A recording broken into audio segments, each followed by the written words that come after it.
Greetings. This is the one you've known as Jesus the Christ.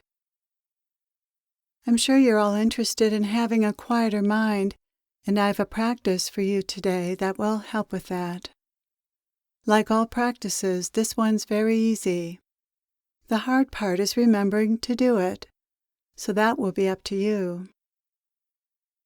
The more you do this practice, the more automatic it will become, which is also true of all practices. So here it is.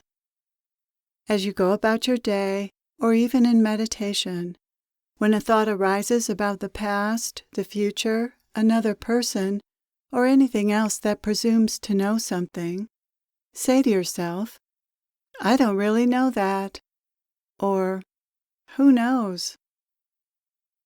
The reason this practice is so powerful is because so much of what runs through the mind is speculation about things that can't be known. This practice helps you see this about the mind and break the habit of wanting to know things you can't know and thinking you can know such things. You'll be surprised at how many thoughts you have that assume to know something you couldn't possibly know. The voice in your head chats with you throughout your day and often pretends to be wise and all-knowing. Opinions are an example of this. More often than not, the mind's opinions are not very well founded, and yet they're felt strongly and expressed with great certainty. The mind loves to form opinions and try to inform you about things, as if it knows. The mind is a con artist in this way. It pretends to be something other than it is, which is just programming. I've often likened the egoic mind, the voice in your head, to a magic 8-ball some of you played with as children, where you ask it a question, shake the 8-ball, and a yes or no or other phrase would show up as the answer. Even though the 8-ball's answers were random and had no wisdom behind them, even though this toy didn't work, it was very popular because people would love to have something that could give them answers like this. It's in your egoic nature to want answers to everything. Well, your very own mind is happy to supply you with an answer to any question or a response to any other musing that crosses your mind, no matter that the answers are made up, like the magic 8-ball. The mind is curious, after all. It has lots of questions and would like to know everything about everything, and everything about others. What they're thinking, what they're feeling, what they might do, how they feel about you, how worthy they are to be your friend, what potential for relationship might be there. Inquiring minds want to know. Egos want to know. And not unlike the National Enquirer, the mind makes up answers to please itself. It assumes things and fabricates things to satisfy itself, enhance itself, feel safer, feel superior, make itself happy, or even make itself mad, since the ego actually enjoys being angry and stirred up emotionally in other ways. Stirring up emotions is the purpose of some of the answers the voice in your head gives you to things you might wonder about. The ego loves drama, and so the ego loves to assume negative things about others or about a situation just to feel some emotion. The ego is in the business of stirring up emotions, and much of its commentary is designed to do that. Then once you feel angry or sad or jealous or afraid, the ego can play the role of the wise, helpful friend who gives you advice for dealing with the negative feelings it just stirred up. Get a cookie and then call your friend and tell her what just happened. Or it might advise, you should never talk to that person again. And then it offers several reasons for not talking to that person again. He's not like you at all. He doesn't understand you. He's probably from the East Coast. He probably had an abusive childhood, and on and on. All speculation, all made up. You can stop this train of thought that the ego so happily engages in before it gathers speed and catches you up emotionally by countering it with the truth. I don't really know that. It's actually very easy to see that a thought isn't true. You can't fool yourself that easily if you don't want to be fooled. It's just that people aren't generally aware of their thoughts and don't question their validity.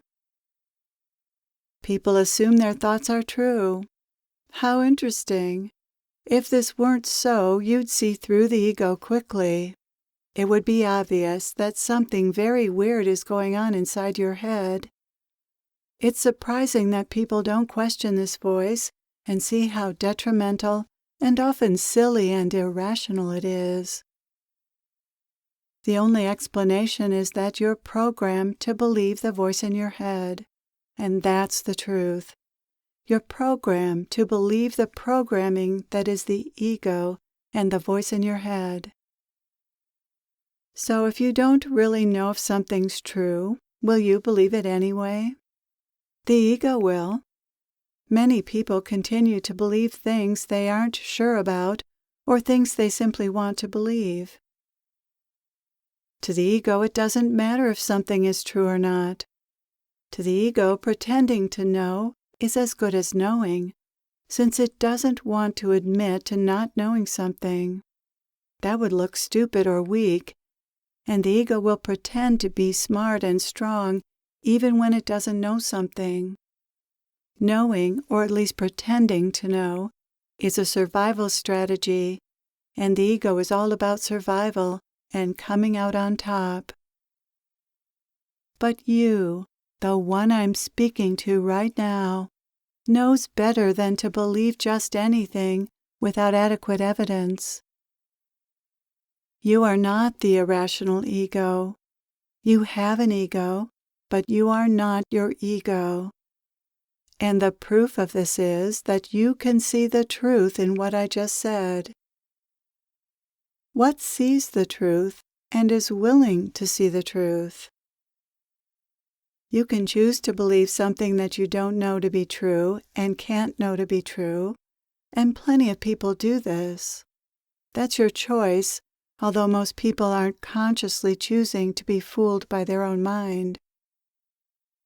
But if you're in your right mind, meaning if you're aligned with your divine self and not the ego, believing something that isn't true won't be acceptable or interesting. Unlike the ego, your divine self can't be anything but honest and beholden to the truth. The egoic mind wants to know things it can't know, but the divine self is content with life and with not knowing things. It accepts that certain things can't be known and doesn't try to know such things. Your divine self knows that it doesn't need to know what it doesn't know, and that if it needs to know something, that knowing will arise. Does this feel airy-fairy to you? That would be the ego's take. The ego doesn't trust that it will be all right if it doesn't know something. Not knowing is scary to the ego, and it doesn't like being scared, so its solution is to make something up. Now that's truly airy-fairy. It's pretty interesting to see what the mind makes up in the face of not knowing. This practice of saying, "I don't really know that," or "Who knows?" or something similar, will help you see how the ego lies to itself over small things as much as big things. The egoic mind, after all, is the maker of an imaginary reality, and it cares nothing about reality. In fact, it runs from reality. Why? Because when you firmly land in reality, those types of thoughts are seen to have no purpose, no reality. The thoughts of the voice in your head are only of interest and relevance to the ego, because their purpose is to entrap you in the ego's imagined reality which is not reality. What is reality without thoughts? Just this simple experience of breathing, of seeing, of hearing, of touching, of smelling, of tasting, and of sensing on deeper levels. And what is there to sense on deeper levels? Love, peace, joy, compassion, courage, strength, hope, faith, curiosity, inspiration, intuition, wisdom, beauty, immense spaciousness, connectedness, contentment, aliveness, vibration, energy. When you're fully in reality, in presence, you feel soft, open, relaxed, spacious, and at one with life as life moves you easily and naturally from one thing to the next. If life is moving you with such intelligence and ease, then what is there to know? Knowing naturally happens as part of reality, but the experience of reality is what counts, not any thoughts about it. With the mind, it's the other way around. Reality is co-opted by the mind with its thoughts about reality and everything else. Yes, thoughts are part of reality and come and go like everything else that arises out of the now.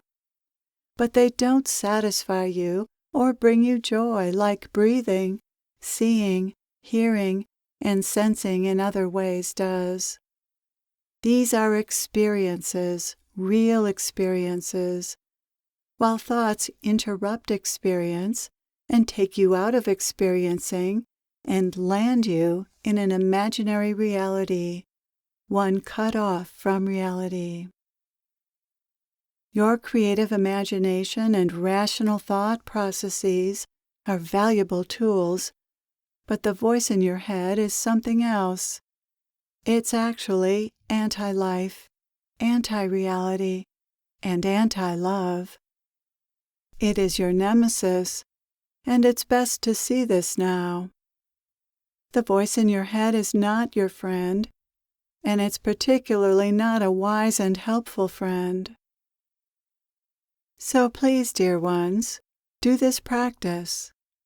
In response to the voice in your head telling you something with authority or expressing an opinion, stop and assert, "No, I don't really know that. I really don't know." Then just notice in your body how that feels to acknowledge that you don't know. Finally, you can just relax and let everything be as it is. You don't know and you don't have to know. What a relief. Thank you for being open to this message. I hope you enjoy this practice. I am with you always.